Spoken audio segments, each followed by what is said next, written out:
We believe that we have a revelation from the Creator who knows the full data set of information, knew if it came and it was updated. The point is we don't need to. Why? Why is that? Because Allah in His wisdom, He gave us a religion, because you know there's many revelations before the Quran, yeah?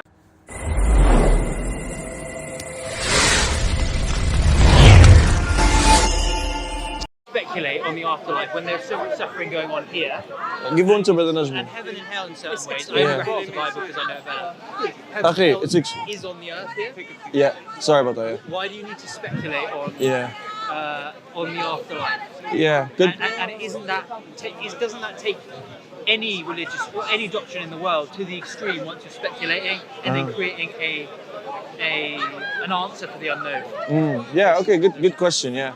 So I'd say that I get why you're seeing it this way. However, I'd flip it back on you. We'd say that either atheists or agnostics or materialists or physicalists, like people who just believe in the material world, they're the ones who are speculating, because we believe that we have a revelation from the Creator who knows the full data set of information, which we have the pixel, the Creator has the image. So if the Creator tells us that there's an afterlife, we can't speculate that there isn't one. So we believe that the person who rejects the message, I'm not saying that's you because you might have never even come across it, you might have never read it, you might have never analyzed or critically checked it out. So, but the person who rejects something after they've come to see it, that it's reasonable, rational, true, this is what we would call in Islam a kafir, somebody who conceals the truth. They're the ones who are speculating against reason. That's what we would say. Well, I get that argument. At the same time, you have to, the burden of proof is on those with an agenda or with a belief system. Yeah, agreed. And so, as much as you can turn it around and argue against secularism, I'm not actually secularist at all. You know, I do. You're not sorry? I don't believe in secularism necessarily. No, I didn't say secular. Atheism or physicalism or agnostic. Okay, you're not an atheist. Okay, brilliant. Alhamdulillah. You know, I was Christian, I was baptized. And confirmed with the Catholic Church, and I have a place for religion, but I don't see it going beyond life on this planet. And I don't see why people want, or even if the doctrines say it does, why they're so willing to believe in the unknown and take this faith to the extreme. And I think that that's a big reason why people at home hear religious prophets, religious speakers, and lose faith. Just listening to them, because it is extreme and it is insane in my view to go out there on a limb and say that we don't have enough suffering on the world here to fix. There isn't death here, darkness here, devilry on this world. We can't fix it now, and we have to look at a really, really old, out-of-date piece of parchment to guide us and give us our... I got you. I want to tackle a few of them. You threw so much at me. Here's one. Yeah, go on. Is that if there was a new book that was suggested, right, that fit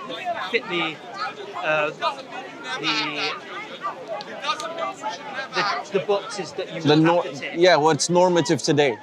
That you would accept, right, based on certain predispositions. You're saying if there was a new... Would you accept something that was more update? You know, Reformation. Yeah, okay, so if you have a lot of stuff there. So first you said to us about the, what's it called? The burden of proof. So we would agree about the principle, but we'd probably disagree on the way you're thinking about applying it. So, of course, religious people have a burden of proof. However, atheists also have a burden of proof. Because atheists, just like religious people, have a positive claim. I mean, that's not you. You've already said you're not an atheist.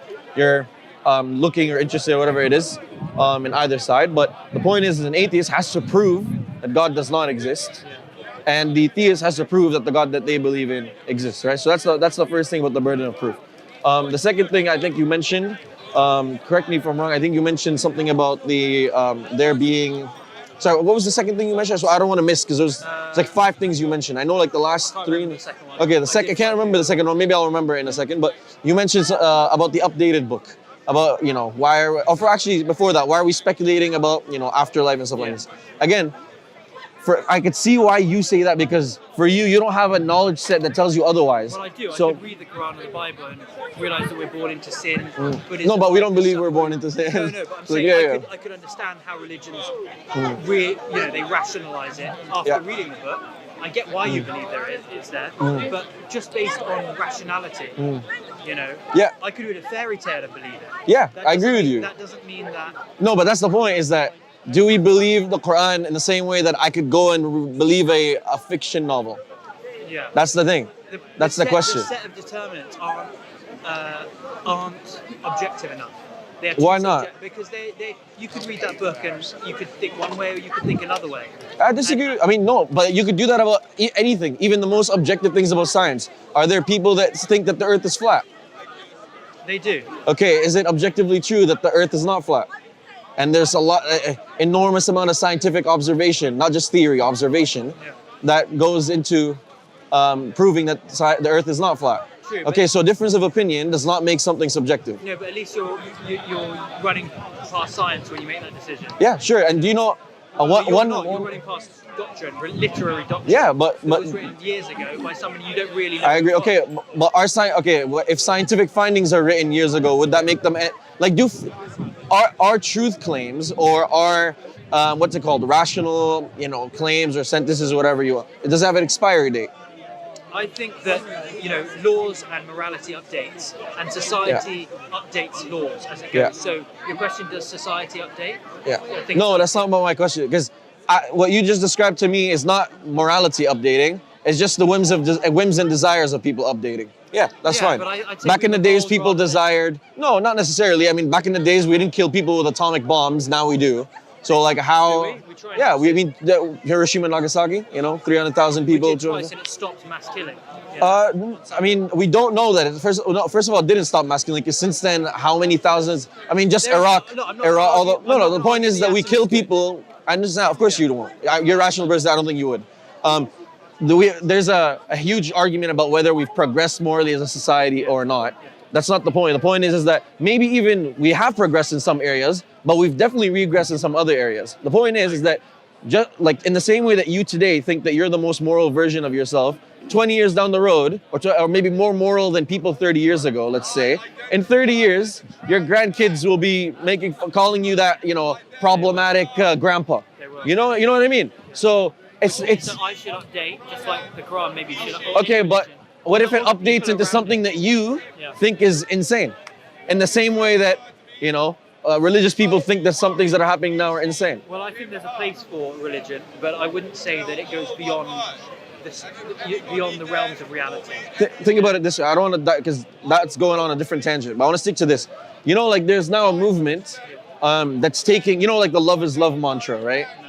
Like love is love, like, everybody should be able to get married to whoever they want, da-da-da-da-da. So 20 years ago, I think in this country, wasn't allowed to get married to another man if you're a man, right? There's already now movements in different countries that are trying to put forward the same principles that got, the LGBTQ movement rolling, with MAPs, minor attracted persons, with bestiality, which already happened in Spain. So like the same principles are being evolved into more what we would say as Muslims degeneracy. So, and sexual immorality. This is just one area. That's not, we're indifferent. There's many areas that you could apply this to. Well, the point is that you will not be able to do what you're asking of me once you hit something that you're uncomfortable with. The difference is, for you, it's about a personal discomfort and like what you grew up with, bestiality being something that's disgusting.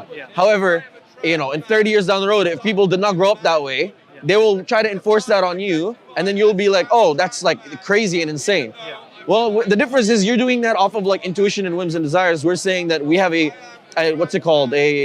knowledge set from the creator and a morality that's grounded in the objective. I admire that you have a set of morals that you follow.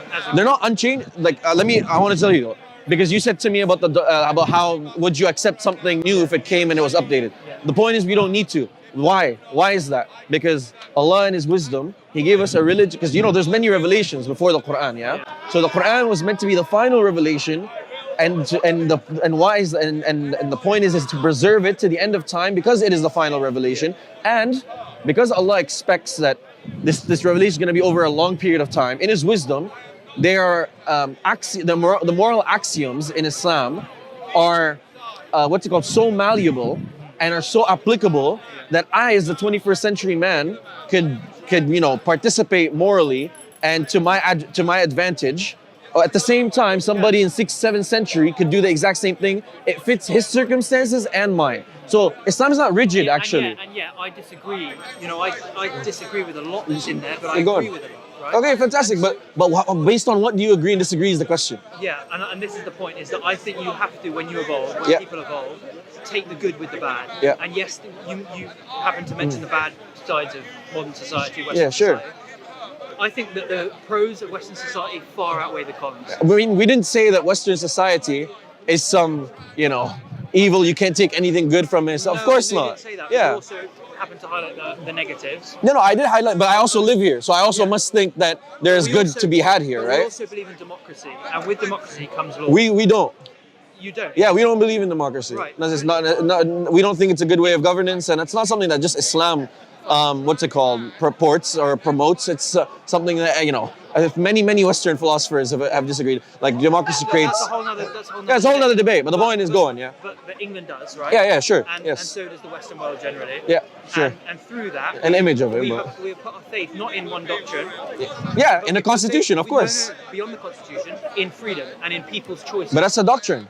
Because it's called the doctrine of liberalism. It is to Yeah. an extent. It's maximizing personal individual freedoms, insofar as it doesn't, basically the harm. Declaration of Independence came in. That was against Britain, right? So are you from America or Canada? I'm Canadian. Canadian, Yeah, go okay. on. So we were in Canada for even longer than Brits, right? Yeah. And you base your parliament around our state. Yeah, of course. And We share common law and stuff. Right, Yeah, so of we were course. an aristocracy for a long time. Yeah. That's autocracy, right? In a certain way, Yeah. it's aristocracy. It's a power structure. We have embraced democracy in this country from the people up. Sure. And what we've arrived at is a place of freedom and liberty where people Yeah. can wear dresses or whatever you said. I agree, but you know what you've also arrived But at. then we can also accept that there are more freedoms than some states like Saudi Arabia. No, that's I've lived in Saudi Arabia. Okay, you may So I may not you might what? Listen, I was just gonna say, I'm giving you a heads up because if you do say something that if you want to make sure if you say something about Saudi, you know it. No, I have Good, no alhamdulillah, good. comparison. I'm glad. But the point is that the level of freedom that this country has allowed for has clearly resulted in degeneracy, and not just one way that I described. That's your I'll give you an example. No, it's not my judgment. I'll give you one that you'll agree focusing with. on the negative. No, I'm not focusing on the negative. I'm saying that obviously personal freedom has some value, correct? Right. We agree, right? Absolutely. In Islam allows a level of personal freedom. Liberalism allows a level of personal freedom. Yeah. What we disagree on is the level of personal freedom. See, the level of personal freedom that's allowed in the UK or in Western countries has produced what? Alcoholism, homelessness, no social safety nets, incredible income disparity. So in communist Russia, No, but we don't believe that. Well, first of all, there was a lot of alcoholism, right? yeah, but communist Russia is not Islam. But Islam, the whole point is that Talking Islam. about freedom. Yeah, but Islam, what does Islam say about alcohol? It prohibits it. Freedom correlating with alcohol intake, right? So Freedom, more no, freedom, more this alcohol. government has allowed and encouraged and allowed advertising and supported the institutions that promote alcohol. Correct or not? Right? Well, of course, yeah. Yes, of course. So in fact, like they allow it in front of kids and et cetera, in public life, et cetera. It's a core part of British life. On the other hand, in Saudi Arabia, But they let's say also, for example, on the same side. let me do the comparison and then you could do. No. Yeah, but no. That's actually this. I actually disagree with that. Actually, let me tell you why I disagree with that. If you talk to British women that went to Qatar for the World Cup, Do you think like, Qatar was reflective? Of course. Why wouldn't it be? It wasn't a show. No, of course not. It's people. They could only do. Okay, you know what's funny about sports washing? The people who wrote the book on sports washing are Westerners because. What did so like whose sports washing was it that the East is supposedly copying? It's the people that did the world wars, it's the people that colonialized the world, that did slavery. All of them came up with the Premier League, Wimbledon, etc. So like they're the ones that are kings of sports washing, and now they're like throwing stones from a glass house in the Middle East for supposedly doing a minor version of what they're doing. I'm not here to defend the Middle East governments, that's not my issue. The point is that if you ask Western women who went to the World Cup, you ask Latin American women who went to the World Cup, I've never seen an account of a woman not saying this, that they enjoyed an insane, unprecedented level of protection and freedom and a lack of harassment, a ability to feel safe that they've never felt in their home countries. Why is that?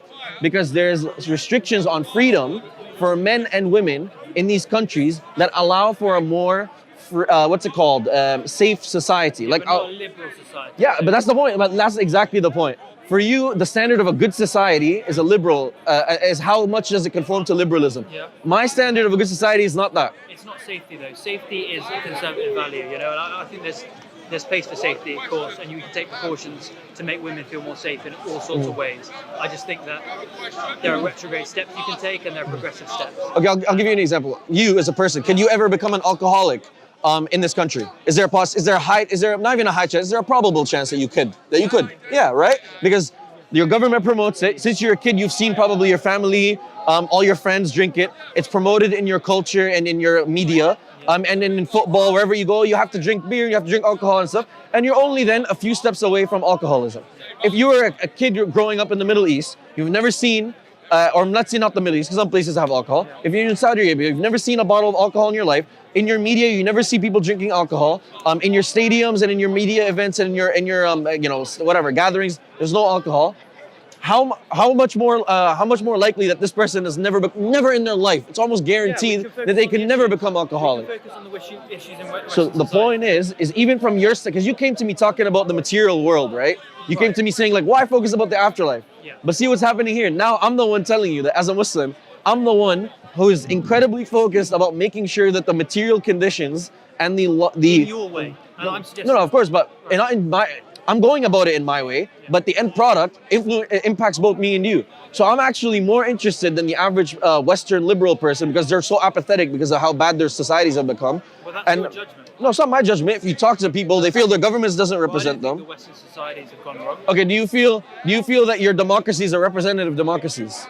They are more representative democracies than an autocracy or an aristocracy, for sure. But I would push back on you and tell you that your representative democracy is only one in name. You guys have oligopolies, all of you in the West. They're all oligopolies. But you guys have lobbyists that basically push forward special interests in your government. Your politicians are all bought off. I never talked to a British person that told me I wanted. Right? Yeah, I agree with you. It's pseudo democracy. Real democracy has other problems, but the point is, even the West doesn't have real democracy. If there was more transparency, there'd be more democracy, and that would mean better things. More equality. Sure, that might be true. Actually, by taking away democracy. Right, no, but then actual democracy has problems. Right, but capitalism, or you were pro autocracy, pro leadership from centralized leadership, right?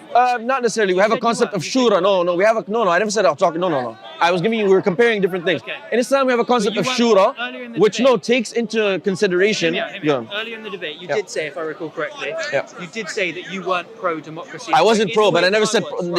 Exactly. Right. But I never said I'm pro autocracy. Fine. That's my point. Fine. Big difference. But by removing, but you were talking about,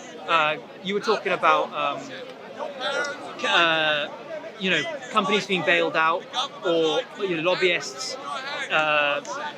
The point is, you have a 1% class that controls the outcome of everything that goes on in politics. But that's not democracy, is it? No. But the point is that you guys claim it is. That's the point. You weren't pro-democracy.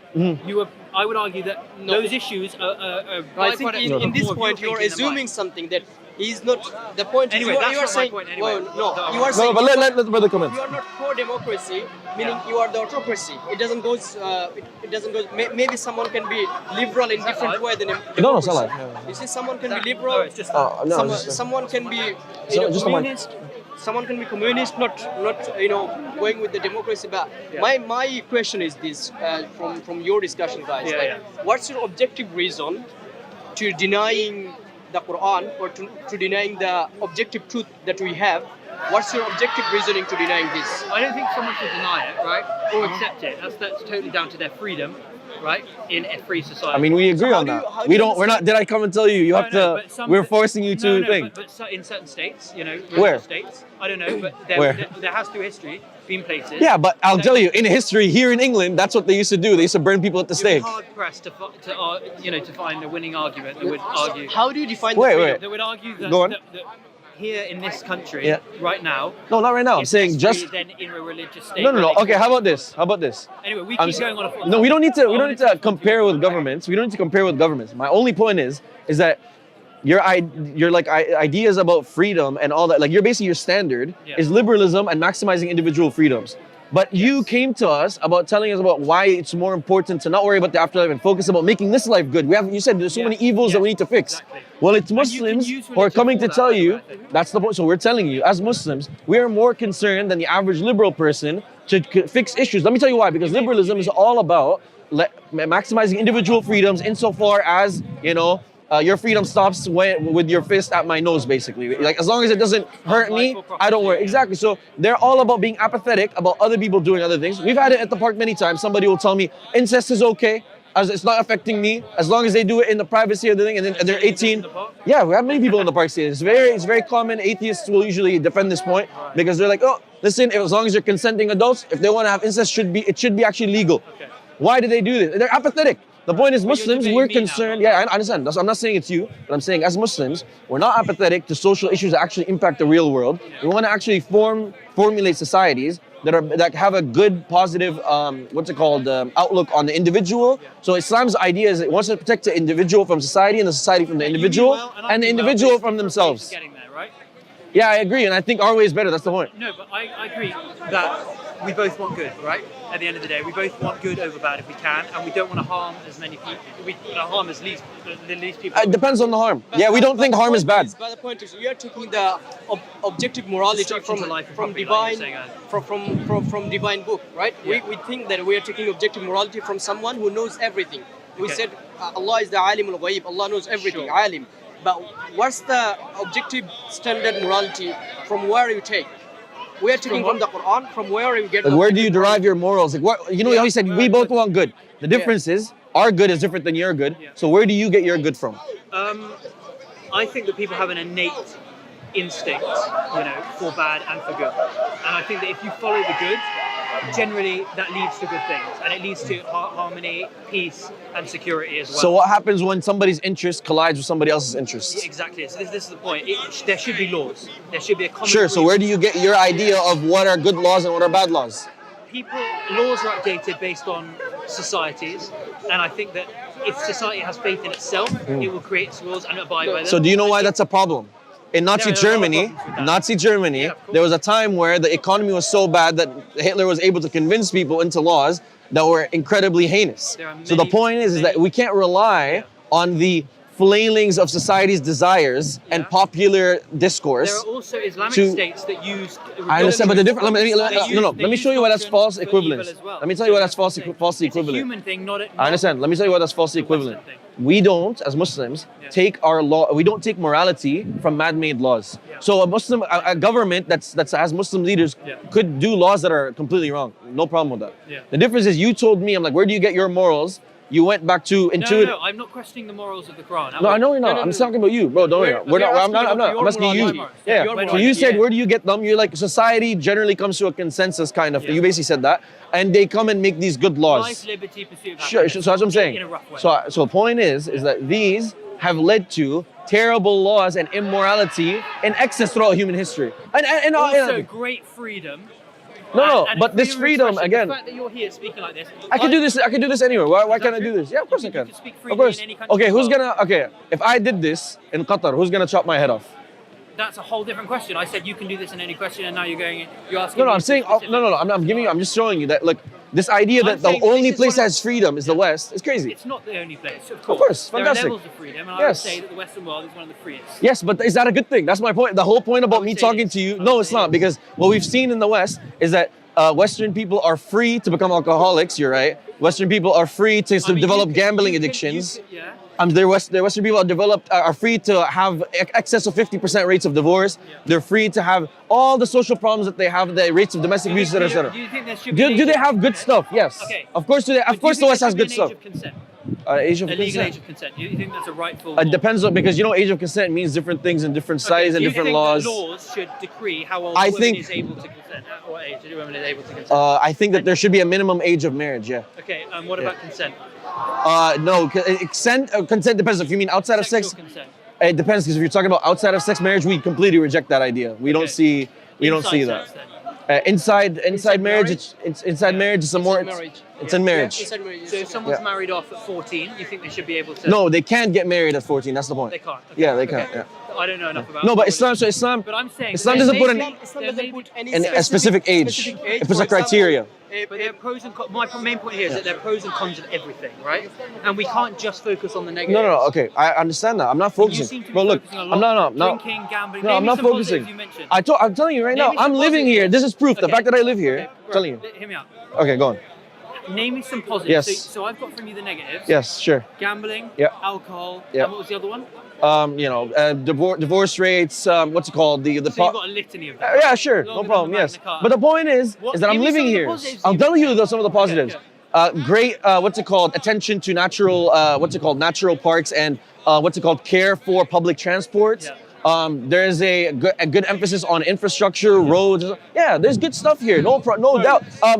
Educational institutions, the best educational institutions you could dream of are in the West. No problem. Of course I do. I live here. Of course I have to see some good in living here, or else I wouldn't live here. And I see some good in what you guys are doing and your religion, and I understand the morals behind it. Here's my question that I originally came to you for. This is it. Why do you need to completely include speculation and embrace the speculation? No, but that's what I'm saying. That's you're superimposing your perspective on us. That's the point. Yeah, you are. I am. We don't agree with speculation. We think you're speculating. That's the point. Right, but you're reading a story and trusting the word. You're okay. Fine. Okay. What if I gave you? If I gave you? No. Okay. You're trusting is. Can your senses deceive you? Can you see things that don't actually exist? Of course they can. Okay, so senses aren't the. By the way, this is not Muslim point. It's a bit irrational. If I'm not no, it's not irrational. The most. Talk about the afterlife. You know. No, okay, but that's based on a physicalist, materialist assumption that you would have to defend. It is. And it's a positive claim. And people more extreme than me, more secular than I am. Yeah. See religion and religious people, prophets, whatever you guys are, as extremists for that fundamental. Yeah, who cares what they see? Remember, you said I'm talking to you. Right, but I'm religious as well to an extent. Okay, good. And I see a lot of people falling by the wayside, not being able to understand because of this. So what? Should we change the truth so to make people that don't want to understand? Maybe find a way of being more modern. No. Let me tell you something. I'm going to give you something that shocked you. I'm going to tell you something that shocks you. This is actually the perspective in Islam, bro. Maybe find God on earth around here. Maybe God's to do with the mind. 1 second. Internally. Bro, I've had people. Rather than it being exterior afterlife, maybe it's in us as well. Who knows? Bro, I've had people tell me to my face that they believe Islam is the truth. They believe it's the most logical way to live life, yet they won't become Muslims. Right. Why? They'll admit it. Why? Because they cannot stop themselves from following their desires, whether it's drinking, whether it's... So the point is, your idea of let's make religion easier for people to digest so that they become religious doesn't work. So that there's more harmony. And No. But harmony isn't the end goal for us. We're not interested in just... harmony is not something that you just reach for, unilateral, nothing else. It doesn't matter. Just harmony is the maximum. You want to meet an understanding with your fellow man running this... No, if my fellow man is Hitler, no, for example. Do you see what I'm saying? There needs to be some undergirding principles or underpinnings that are going underneath the harmony. Harmony for the sake of it is not important. Okay, but if Hitler wasn't filled and followed by sycophants and people patting him on his back and telling him that his doctrines were correct, and someone spoke to him in an open level of discourse, rather than, harbouring his own beliefs and creating an agenda in the dark, literally in prison when he wrote Mein Kampf. Rather than doing that, don't you think it's good to come together as a community and find common ground? So there's 2 points there. There's 2 points. Is there a good reason to have dialogue with people that disagree with you? Absolutely. Is every person, you give me the Hitler example, is every person a rational person that only operates on rational inputs and outputs? Absolutely not. That's the point. So you're telling me... Would you say I'm rational? Right? No, you're a mixture, just like me. We're a mixture of rational, emotional experience. You know what I mean? Say that if people like me and you came together, and probably most people here, with a certain level of understanding, a certain level of respect, came together, all in the guise of a better good, looking forward to a better future. Do you not think it's good to have an understanding that people can kind of... No, we could have an understanding, but do we need to agree? That's the point. I'm not trying to change your belief system. Fantastic. So all I'm telling you is, we're having a dialogue right now. You're not a Muslim. I'm a Muslim. It's really hard for people to get their head around what is hard to get afterlife when there's no evidence. No, that's not true though. That's your opinion. Yeah. People, why is Islam the fastest growing religion in the world? It's the fastest growing ideology in the world. So that's the point. It's not really a hindrance for people. In fact, the majority of people in the world that exist today still believe in a religion, so that means they're not physicalists. Yeah. So that means they believe in some form of afterlife, more probably than not. So it's not true that afterlife has been a hindrance. Maybe it's your hindrance. I just think religion could do more at this point to come together. That's okay, but that's the point. Is the thing that's worth living, is the purpose of life just driving towards harmony for the sake of driving towards harmony, or is there something more important? Well, I think harmony is a great step to world peace. Well, harmony is only good insofar as we're harmonizing over something that's actually good. If we're harmonizing, let's harmonize. Okay, how about this? If 95% of the world harmonize over killing 5% of the world, is that good harmony? Not over what they're doing it. But there's harmony. And there's a great deal of harmony. 95% of the world are harmonized. Yeah. That's the point, bro. Yeah, but the point is that harmony for the sake of harmony is not harmony. Well, we can all agree that's an irrational kind of argument. What? But that's the argument you're bringing. In Mongolia, obviously that's not what I'm saying. Mongolia, but I'm saying that's where it could lead. Sorry, brother. People coming from divides, two opposing views, and coming together generally doesn't lead into them creating a group and going and harmonizing and creating. That's not true. Like people harmonize over evil all the time. They have a lot of steps to take to come together. But they do. People harmonize for all sorts of things. They do, but they harmonize in the way that you're suggesting they might, which is find their own group, right, and double down on the dogma and the stigma and the prejudice. But do you not see how you're doubling down on dogma right now? I'm trying to find common ground. Bro, I have no need to do this. I know. I'll tell you why you're not doubling down on dogma and not having critical conversation about it. But since you got here, all you've repeated was liberal dogma, and that's fine. But you've never, like, I kept on bringing it up to you. Yeah. You keep telling me harmony, freedom, and maximizing those things is what we should aspire to. Can we not use your religion in any other way? Is what I'm saying. Is there no way of using any religion other than what the church says it's supposed to be used for, right? I mean, we don't. No way of us. That's actually into somebody who doesn't necessarily want to become fully, devout, but finding inspiration through these great. I mean, you're more than welcome to find inspiration in Islam. But you see what I'm saying? No, you're more than welcome to. People don't want to do that. No. Look, at the end of the day, as Muslims, we want the best for our fellow, brother and sister in humanity. So if you ask us, should you become a Muslim?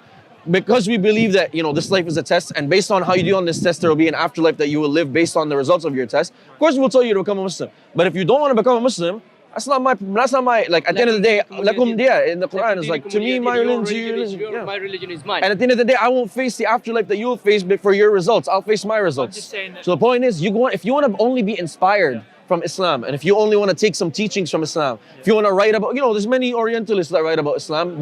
Some of my own professors, they've studied Islam their whole life. They didn't become Muslim. Yeah. But some of my professors studied Islam and became Muslim from studying it. The point is, you could take from it what you wish. It's up to you. Yeah. But if you want to actually assess Islam for what it claims to be, which is a truth claim about this life and the afterlife, it's a warning about what's to come, and it's a guidance of how to live the life that you're in right now. I appreciate that. You could take it for what it is. I will, and I'll take the conversation for what it is. No, it's lovely having a conversation with you. Yeah, sorry, remind me of your name? Gabriel, good to meet you. Come back, man. We'll have more conversations about this. Take care. Anyways, so nice conversation. Wrap it up. Yeah, wrap it up. I mean, what do you think about the conversation? Alhamdulillah, they have liberal prejudice mind, and they try to understand all the views in their point of view. Yeah. So Alhamdulillah, we have divine reality, and we have the divine book, which is Quran, and obviously our objective truth is Quran. Yeah. So it's good that, because some people will ask, like, why are we getting into the nitty-gritty immediately? It's because we have to unpack these liberal prejudices. So it's okay. Look, I want to give the guy credit. He was very, mashallah, open. Like, he was coming open-minded and humble and open-minded. So mashallah, great conversation, great brother. The issue is that, hopefully that the stuff that we just kind of tried to unpack with his liberal, foundational assumptions, that he will go and take those, reflect upon them, and then come back and start to think, oh, okay, maybe my liberal assumptions aren't correct. What assumptions do you have, and can you support these assumptions with evidence? From there on, inshallah. So anyways, I think that's a good wrap up. Jazakallah khair. Assalamu alaikum wa rahmatullahi wa barakatuh.